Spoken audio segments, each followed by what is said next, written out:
ನಮಸ್ಕಾರಗಳು ಬಸ್ ಎಲ್ರಿಗೂ welcome back to my YouTube channel ಅಂತ ಹೇಳ್ತಾ ಜಸ್ಟ್ ಅನ್ನೋದು big update king Kohli related ಅಂತ ಬರ್ತಾ ಇರೋದು. ಯಾಕಪ್ಪ ಅಂತ ಹೇಳಿದ್ರೆ ಇವಾಗಂತೂ ಓಡಿಐ ಸೀರೀಸ್ ಅಂತೂ ಲಾಸ್ಟ್ ಓಡಿಐ ಸೀರೀಸ್ ಒಂದೇ ಇರೋದು, ಅಂದ್ರೆ ಓಡಿಐ ಮ್ಯಾಚ್ ಒಂದೇ ಇರೋದು. ಅದರ ನಂತರ ಅಂತೂ ಒಂದಲ್ಲ ಒಂದು ಮ್ಯಾಚಸ್ಗಳು ಬರ್ತಾನೆ ಇರೋದು ಅಪ್ಕಮಿಂಗು. ಏನೇನಪ್ಪ ಅಂತ ಹೇಳಿದ್ರೆ ಒಂದು WPL ಇರೋದು, ನೆಕ್ಸ್ಟ್ ಅಲ್ಲಿ T20 world cup and IPL ಎಲ್ಲ ಕೂಡ 3 ಫಾರ್ಮೆಟ್ ಅಂದ್ರೆ 6 ಮಂತ್ ಅಂತಂತೂ ಪ್ಯಾಕ್ ಹಾಕೊಂಡಿರೋದು. ಅಲ್ಲಿವರೆಗೂ ಕೂಡ ಒಂದು ಮ್ಯಾಚಸ್ ಓಡಿ ಆಗ್ಲಿ ಟೆಸ್ಟ್ ಅಲ್ಲಿ ಅದೇ ರೀತಿ T20 ಅಲ್ಲಿ ಇಲ್ಲ. ಈ ಓಡಿ ಸೀರೀಸ್ ಆದ್ಮೇಲೆ ಒಂದು T20 ಇದೆ, ಅದು ಕೂಡ ಸೌತ್ ಆಫ್ರಿಕಾ ಬೆನ್ನಿಗೆ ಅಷ್ಟೇ ಬಿಟ್ರೆ ಮತ್ತೆ ಯಾವ್ದು ಕೂಡ ಒಂದು ಮ್ಯಾಚಸ್ ಗಳಿಲ್ಲ ಇಂಟರ್ನ್ಯಾಷನಲ್. ಅದಕ್ಕಾಗಿ ಇಲ್ಲಿ T20 ವರ್ಲ್ಡ್ ಕಪ್ ಇದೆ ಇಲ್ಲ ಅಂತಲ್ಲ, ಆದ್ರೆ ಕಿಂಗ್ ಕೊಹ್ಲಿ ಅವ್ರ ಸಂಬಂಧ ಅಲ್ಲ. 50 ಓವರ್ ಒಂದೇ ಅವ್ರು ಆಟ ಆಡಿರೋದ್ರಿಂದ ಅವ್ರಿಗೆ 50 ಓವರ್ ಯಾವ್ಯಾವ ಮ್ಯಾಚಸ್ ಗಳಿಗೆ ಅದಷ್ಟೇ ಮ್ಯಾಟರ್ ಆಗೋದು. ಅದೇ ರೀತಿಯಾಗಿ ನೆಕ್ಸ್ಟ್ ಅಲ್ಲಿ ನನ್ನ ಪ್ರಕಾರ ಆಸ್ಟ್ರೇಲಿಯಾ ಜೊತೆನೆ ಅಥವಾ ನ್ಯೂಜಿಲೆಂಡ್ ಜೊತೆ ಓಡಿ ಸೀರೀಸ್ ಇರೋದು. ಅಲ್ಲಿವರೆಗೂ ಕೂಡ ಬಿಗ್ ಗ್ಯಾಪ್ ಇರೋದ್ರಿಂದ king Kohli and Rohit Sharma related ಒಂದು ಬಿಗ್ ಅಪ್ಡೇಟ್ ಬರ್ತಾ ಇರೋದಂತಾನೆ ಹೇಳ್ಬೋದಾಗಿದೆ. ಎಸ್, ಇವಾಗ ಬರ್ತಿರುವಂತ ಅಪ್ಡೇಟ್ ಏನಪ್ಪಾ ಅಂತ ಹೇಳಿದ್ರೆ ಕಿಂಗ್ ಕೊಹ್ಲಿ ಅಂಡ್ ರೋಹಿತ್ ಶರ್ಮಾ ಅವರು ಇಬ್ರು ಕೂಡ ವಿಜಯ್ ಹಜಾರೆ ಟ್ರೋಫಿನ ಆಟ ಆಡ್ಲಿಕ್ಕೆ ಸಿದ್ಧರಿದ್ದಾರಂತೆ. ಕಿಂಗ್ ಕೊಹ್ಲಿ ಅವರು ಡೆಲ್ಲಿ ಪರವಾಗಿ ಆಟ ಆಡ್ತಾರೆ, ಅದೇ ರೀತಿ ರೋಹಿತ್ ಶರ್ಮಾ ಅವರು MC ಅಂದ್ರೆ ರಾಂಚಿ ಪರವಾಗಿ ಆಟ ಆಡ್ತಾರೆ ಅಂತ ಇಲ್ಲಿ ಅಪ್ಡೇಟ್ ಗಳು ಬಂದಿರೋದಂತಾನೆ ಹೇಳ್ಬೋದಾಗಿದೆ. ಸಾಲಿಡ್ ಇಲ್ಲಿ ಕಂಬ್ಯಾಕ್ ಮಾಡುವಂತ ಸಾಧ್ಯತೆ ಇರೋದು ಎಲ್ಲ ಫಾರ್ಮೆಟ್ ಅಲ್ಲಿ ಕಿಂಗ್ ಕೊಹ್ಲಿ ಅಂಡ್ ರೋಹಿತ್ ಶರ್ಮಾ ಅವರು ಅಂತ ನನ್ನ ಪ್ರಕಾರ ಅನ್ನಿಸ್ತಾ ಇರೋದು. ನೋಡೋ ಮಟ್ಟಿಗೆ ಇವರಿಬ್ರು ಕೂಡ ಒನ್ ಆಫ್ ದ ಟಾಪ್ ಅಲ್ಲಿ ಕಾಣಿಸ್ಕೊಳ್ತಿದ್ದಾರೆ ಅಂತಾನೆ ಹೇಳ್ಬೋದಾಗಿದೆ. ಓಡಿಐ ಫಾರ್ಮೆಟ್ ಅಲ್ಲಿ ಅಂತೂ ರನ್ ಮಿಷನ್ಸ್ ಕೊಡು ನಂಬರ್ 1 ಓಡಿಐ ರ್ಯಾಂಕಿಂಗ್ ಹಾಕೊಂಡು ರೋಹಿತ್ ಶರ್ಮಾ ಅವರು ಇರೋದು. ಅದೇ ರೀತಿ ನಂಬರ್ 4 ಅಲ್ಲಿ ಕಿಂಗ್ ಕೊಹ್ಲಿ ಅವರು ಅಪ್ ದ ಆರ್ಡರ್ ಪ್ರಮೋಟ್ ಆಗಿರೋದು.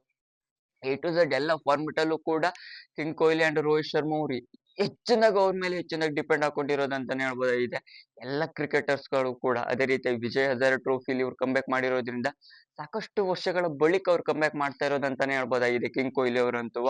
ನೋಡು ಯಾವ ರೀತಿ ಆಟ ಆಡ್ತಾರೆ, ಯಾಕಪ್ಪ ಅಂತ ಹೇಳಿದ್ರೆ ಅವ್ರು ಕಂಬ್ಯಾಕ್ ಮಾಡ್ಲೇಬೇಕಾಗಿದೆ. ಫಾರ್ಮ್ ಎಲ್ಲ ಇಟ್ಕೊಳ್ಬೇಕು ಅಂತ ಹೇಳಿದ್ರೆ ಕಂಬ್ಯಾಕ್ ಮಾಡಿದ್ರೆ ಮಾತ್ರ ಒನ್ ಆಫ್ ದ ಬೆಸ್ಟ್ ಆಗುತ್ತೆ ಅಂತಾನೆ ಹೇಳ್ಬೋದಾಗಿದೆ ನನ್ನ ಪ್ರಕಾರ ಅನ್ನಿಸ್ತಾ ಇರೋ ಮಟ್ಟಿಗೆ. ನೋಡು ಯಾವ ರೀತಿ ಆಟ ಆಡ್ತಾರೆ ಅಂತ ನನ್ನ ಪ್ರಕಾರ ಅನ್ನಿಸ್ತಾ ಇರೋ ಮಟ್ಟಿಗೆ ಕಂಬ್ಯಾಕ್ ಮಾಡಿದ್ರೆ ಅವ್ರ ಫಾರ್ಮ್ ಒಳ್ಳೇದ್ ಹಾಕೊಂಡಿರುತ್ತೆ. ಅದೇ ರೀತಿ ಇಂಟರ್ನ್ಯಾಷನಲ್ ಮ್ಯಾಚಸ್ IPL ಬರುತ್ತೆ, IPL ಅಷ್ಟರಲ್ಲಿ ಇದು ಮುಗಿಯುವಂತ ಸಾಧ್ಯತೆ ಇದೆ. T20 ವರ್ಲ್ಡ್ ಕಪ್ ಅದೇ ರೀತಿ WPL ಎಲ್ಲ ಸಿಕ್ಕಾಪಟ್ಟೆ ಲಾಂಗ್ ಗ್ಯಾಪ್ ಇರೋದ್ರಿಂದ ನಮ್ಮ ಇಂಡಿಯಾ ಅದೇ ರೀತಿಯಾಗಿ ಕ್ರಿಕೆಟರ್ಸ್ ಗಳು ಅದೇ ರೀತಿ ವಿರಾಟ್ ಅಂಡ್ ರೋಹಿತ್ ಶರ್ಮಾ ಅವರು ಅದೇ ಥಿಂಕ್ ಮಾಡಿರೋದಂತ. ಹೌದು, ವಿಜಯ್ ಹಜಾರೆ ಟ್ರೋಫಿ ಅಷ್ಟು ದಿ ಬೆಸ್ಟ್ ಯಾವುದೂ ಇಲ್ಲ ಒಳ್ಳೆ ಫಾರ್ಮ್ ಕಂಟಿನ್ಯೂ ಮಾಡ್ಲಿಕ್ಕೆ ಅನ್ನೋದು. ಅದಕ್ಕಾಗಿ ಇವ್ರು ಇಲ್ಲಿ ವಿಜಯ್ ಹಜಾರೆ ಟ್ರೋಫಿನ ಆಟ ಆಡ್ತೇವೆ ಅಂತ ಇಲ್ಲಿ ಅಫಿಷಿಯಲ್ ಅಕೌಂಟ್ ಅನೌನ್ಸ್ ಮಾಡಿರೋದಂತಾನೆ ಹೇಳ್ಬೋದಾಗಿದೆ. ಅದೇ ರೀತಿ ಸೆಕೆಂಡ್ ಅಪ್ಡೇಟ್ ಹೋಗೋದಾದ್ರೆ ಇವಾಗ ಒಂದು ಬಿಗ್ ಅಪ್ಡೇಟ್ ಬರ್ತಾ ಇರೋದು. Next south Africa T20 ಸೀರೀಸ್ಗೆ 5 T20 matches ಗಳ ಸೀರೀಸ್ಗೆ ಇವಾಗ ಹೊಸ ಸ್ಕ್ವಾಡ್ ರೆಡಿ ಆಗಿರೋದಂತಾನೆ ಹೇಳ್ಬೋದು ನಮ್ಮ ಇಂಡಿಯಾದು. ಯಾವ ರೀತಿ ಸ್ಕ್ವಾಡ್ ಅನ್ನೋದನ್ನ ನೋಡೋದಾದ್ರೆ ಮೊದಲೇದಾಗಿ ಕ್ಯಾಪ್ಟನ್ ಆಗಿರ್ತಾರೆ ಸೂರ್ಯಕುಮಾರ್ ಯಾದವ್ ಅವರು, ಇಲ್ಲಿ ವೈಸ್ ಕ್ಯಾಪ್ಟನ್ ಹಾಕೊಂಡು ಶುಭ್ಮನ್ ಗಿಲ್ ಅವರು ಕಂಬ್ಯಾಕ್ ಮಾಡಿರೋದಂತಾನೆ ಹೇಳ್ಬೋದಾಗಿದೆ. ಎಸ್, ವೈಸ್ ಕ್ಯಾಪ್ಟನ್ ಹಾಕೊಂಡು ಶುಭ್ಮನ್ ಗಿಲ್ ಅವರು ಇರೋದು. ಅದೇ ರೀತಿಯಾಗಿ ಅಭಿಷೇಕ್ ಶರ್ಮಾ, ತಿಲಕ್ ವರ್ಮಾ, ಹಾರ್ದಿಕ್ ಪಾಂಡ್ಯ ಅವರು ಕಂಬ್ಯಾಕ್ ಮಾಡಿರೋದು. ಶಿವಮ್ ದುಬೆ, ಅಕ್ಷರ್ ಪಟೇಲ್, ಜಿತೇಶ್ ಶರ್ಮಾ ವಿಕೆಟ್ ಕೀಪರ್ ಹಾಕೊಂಡು ಸಂಜು ಸ್ಯಾಮ್ಸನ್ ಅವರು ವಿಕೆಟ್ ಕೀಪರ್ ಹಾಕೊಂಡಿರೋದು. ಬುಮ್ರಾ, ವರುಣ್ ಚಕ್ರವರ್ತಿ, ಹರ್ಷಿತ್ ಯಾದವ್, ಹರ್ಷಿತ್ ರಾಣಾ ಅಂಡ್ ವಾಷಿಂಗ್ಟನ್ ಸುಂದರ್ ಅವರು ಇರೋದಂತಾನೆ ಹೇಳ್ಬೋದಾಗಿದೆ. Fitness subject to fitness carriers for the BCCI 1. ಅದೇ ನನ್ನ ಪ್ರಕಾರ ಶುಭ್ಮನ್ ಗಿಲ್ ಅವ್ರು ಕಂಬ್ಯಾಕ್ ಮಾಡಿದ್ದಾರೆ. ಇಲ್ಲಿ BCCI ಫಿಟ್ನೆಸ್ ರಿಲೇಟೆಡ್ ಕೂಡ ಬಿಗ್ ಅಪ್ಡೇಟ್ ನಾವು ಕೊಟ್ಟಿರೋದು ಅಂತಾನೆ ಹೇಳ್ಬೋದಾಗಿದೆ. First T20 and 9th December ತನಕನೂ ಆಗತ್ತೆ ಅಂತಾನೆ ಹೇಳ್ಬೋದಾಗಿದೆ. First T20 and 9th December ಇಂದ ಸ್ಟಾರ್ಟ್ ಆಗುತ್ತೆ T20s ಗಳು. ಫಸ್ಟ್ T20 ಸ್ಕ್ವಾಡ್ ಇದಾಗಿರ್ಬೇಕು ನನ್ನ ಪ್ರಕಾರ ಅನಿಸ್ತಾ. ಮತ್ತು ಕೂಡ 4 ಉಳಿದ T20 ಗಳಿಗೆ ಬೇರೆ ಒಂದು ಸ್ಕ್ವಾಡ್ ನ ರೆಡಿ ಮಾಡುವಂತ ಸಾಧ್ಯತೆ ಇದೆ ಅಂತ ಅನ್ನಿಸ್ತಾ ಇದೆ ಅಂತ BCCI ಅಪ್ಡೇಟ್ ನ ಕೊಟ್ಟಿರೋದು. ಇಲ್ಲಿ ನೋಡ್ತಾ ಇರೋ ಮಟ್ಟಿಗೆ ಟೀಮ್ ಇಂಡಿಯಾ T20 ಸ್ಕ್ವಾಡ್ ಈ ರೀತಿ ಇರೋದು. ಇದ್ರಲ್ಲಿ ಏನು ಕೂಡ ಕಂಬ್ಯಾಕ್ ಮಾಡುವಂತದ್ದು ಏನಿಲ್ಲ. ಬುಮ್ರಾ ಅವರೊಂದು ಇರೋದು, ಅದೇ ರೀತಿಯಾಗಿ ಮತ್ತೆಲ್ಲ ಕೂಡ ಯಾವ ರೀತಿ T20 ವರ್ಲ್ಡ್ ಕಪ್ ಇರುತ್ತೋ ಅದೇ ರೀತಿ ಪ್ರೀ ಪ್ರಿಪ್ರೇಷನ್ ಅಂತಾನೆ ಹೇಳ್ಬೋದಾಗಿದೆ. ಇದೇ ಸ್ಕ್ವಾಡ್ ನ ನನ್ನ ಪ್ರಕಾರ ಮುಂದುವರಿಸ್ಕೊಂಡು ತಗೊಂಡು ಹೋಗ್ಬೋದು.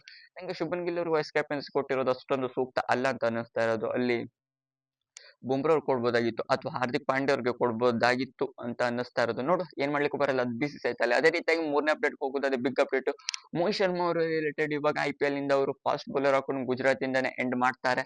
ರಿಟೈರ್ಮೆಂಟ್ ಆಲ್ ಫಾರ್ಮೆಟ್ ಗೇಮ್ಸ್ಗೆ ರಿಟೈರ್ಮೆಂಟ್ ತೆಗೆದುಕೊಂಡಿರೋದಂತಾನೆ ಹೇಳ್ಬೋದಾಗಿದೆ ಮೋಹಿತ್ ಶರ್ಮಾ ಅವರು.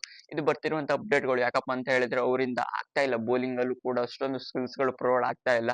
ಫಾಸ್ಟ್ ಬೌಲರ್ ಆಗಿರೋದ್ರಿಂದ ಸಿಕ್ಕಾಪಟ್ಟೆ ಇಂಜುರೀಸ್ ಗಳು, ಅಷ್ಟು ವರ್ಷಗಳ ಕಾಲ ಆಟ ಆಡ್ಲಿಕ್ಕೆ ಆಗಲ್ಲ. ಬ್ಯಾಟ್ಸ್ಮನ್ ಆದ್ರೆ ಹೇಗಾರು ಆಟ ಆಡ್ಲಕ್ಕೂ, ಆದ್ರೆ ಬೌಲರ್ ಆಗಿರೋದ್ರಿಂದ ಆಟ ಆಡ್ಲಿಕ್ಕೆ ಸಿಕ್ಕಾಪಟ್ಟೆ ಕಷ್ಟ ಆಗತ್ತೆ ಅಂತ ಅನ್ನಿಸ್ತಾ ಇರೋದು. ಅದೇ ರೀತಿ ಇವಾಗ ಆಲ್ ಫಾರ್ಮೆಟ್ ಗೇಮ್ಸ್ಗೆ ಇವಾಗ ಸ್ಲೋವರ್ ಅಂಡ್ ನಕಲ್ ಬಾಲ್ಸ್ ಗಳ ದೈತ್ಯ ಬೌಲರ್ ಅಂತಾನೆ ಹೇಳ್ಬೋದಾಗಿದೆ. ಡೆತ್ ಅಲ್ಲಿ ಅಂತೂ ಅವ್ರು ಹೊಡಿಲಿಕ್ಕೆ ಆಗ್ತಾ ಇರಲಿಲ್ಲ. ಆದ್ರೆ ಹೋದ್ ಸೀಸನ್ ಅಂತೂ ವರ್ಸ್ಟ್ ಸೀಸನ್ ಅವ್ರು ಅದಕ್ಕಾಗಿ ಆ ರೀತಿ ವಂಚ್ ಇರೋದಂತಾನೆ ಹೇಳ್ಬೋದಾಗಿದೆ ಮೋಹಿತ್ ಶರ್ಮಾ ಅವ್ರಿಗೆ. ಅದೇ ರೀತಿ ಕೊನೆಯ ಅಪ್ಡೇಟ್ ಏನಪ್ಪಾ ಅಂತ ಹೇಳಿದ್ರೆ KL Rahul related. Yes, KL Rahul ಅವರು ತಾವು 350 ಹೊಡೆದ್ರು ಕೂಡ ನಮ್ಗಂತೂ ಭರವಸೆ ಇಲ್ಲ. ಆದ್ರೆ ಮೀನ್ ಹಾಕೊಂಡು ನಾವು ಒಂದೇ ಗೇಮ್ ಅಂದ್ರೆ ಒಂದೇ ಮಿಸ್ಟೇಕ್ ಏನಪ್ಪಾ ಅಂತ ಹೇಳಿದ್ರೆ ಟಾಸ್ ಒಂದು ವಿನ್ ಆದ್ರೆ ನಾವ್ ಏನ್ ಬೇಕಾದ್ರೂ ಮಾಡ್ಲಿಕ್ಕೆ ಸಾಧ್ಯವಾದ. ಯಾಕಪ್ಪ ಅಂತ ಹೇಳಿದ್ರೆ ಚೇಸಿಂಗ್ ಪ್ಯಾರಡೈಸ್ ವಿಕೆಟ್ಸ್‌ಗಳು ಎಲ್ಲದೂ ಕೂಡ. ಅದಕ್ಕಾಗಿ ಚೇಸಿಂಗ್ ಅಲ್ಲಿ ಅಂತ ಹೇಳಿದ್ರೆ ಸೆಕೆಂಡ್ ಬ್ಯಾಟಿಂಗ್‌ನ ಚೇಸಿಂಗ್ ಆಗಿ ತೆಗೆದುಕೊಂಡ್ರೆ ಈಸಿ ಆಗುತ್ತೆ ಅಂತ ಕೆಎಲ್ ಅವರು ಹೇಳಿರೋದು. ಅದೇ ರೀತಿಯಾಗಿ ಟಾಸ್ ನಾನು ಸೋಲ್ತಿರೋದ್ರಿಂದ ನಮ್ಗೆ ಇಂಡಿಯಾದ ಮ್ಯಾಚಸ್‌ಗಳು ಕಷ್ಟ ಆಗ್ತವೆ. ಫೀಲ್ಡಿಂಗ್ ಕೊಲ್ಯಾಪ್ಸ್‌ಗಳು ಅದು ಏನೂ ಅಲ್ಲ. ಟಾಸ್ ಮೇನ್ ಹಾಕೊಂಡು ಕ್ರೂಷಿಯಲ್ ಆಗುತ್ತೆ ಅಂತ ಹೇಳಿ ಕೆಎಲ್ ಅವರು ಹೇಳಿರೋದು ಅಂತಾನೆ ಹೇಳ್ಬಹುದಾಗಿದೆ. ಇದಿಷ್ಟು king Kohli and India squad ಯಾವ ರೀತಿ ಅದೇ ರೀತಿಯಾಗಿ ಕೆಎಲ್ ರಾಹುಲ್ ಅವ್ರ ಬಗ್ಗೆ ಬಂದಂತ ಬಿಗ್ ಅಪ್ಡೇಟ್‌ಗಳಾಗಿತ್ತು. ನಿಮ್ಗೆ ಈ ವಿಡಿಯೋ ಇಷ್ಟ ಆಗಿದ್ರೆ ಕಮೆಂಟ್ ಮಾಡಿ. ಇನ್ನು ಹೆಚ್ಚಿನ ಕ್ರಿಕೆಟ್ ಇನ್ಫಾರ್ಮೇಷನ್‌ಗೋಸ್ಕರ ಚಾನಲ್ ಮುಂದೆ ಬೇಗನೆ ಸಬ್ಸ್ಕ್ರೈಬ್ ಮಾಡ್ಕೊಳ್ಳಿ ಅಂತ ಹೇಳ್ತಾ ಸಿಗೋಣ ಮುಂದಿನ ವಿಡಿಯೋದಲ್ಲಿ.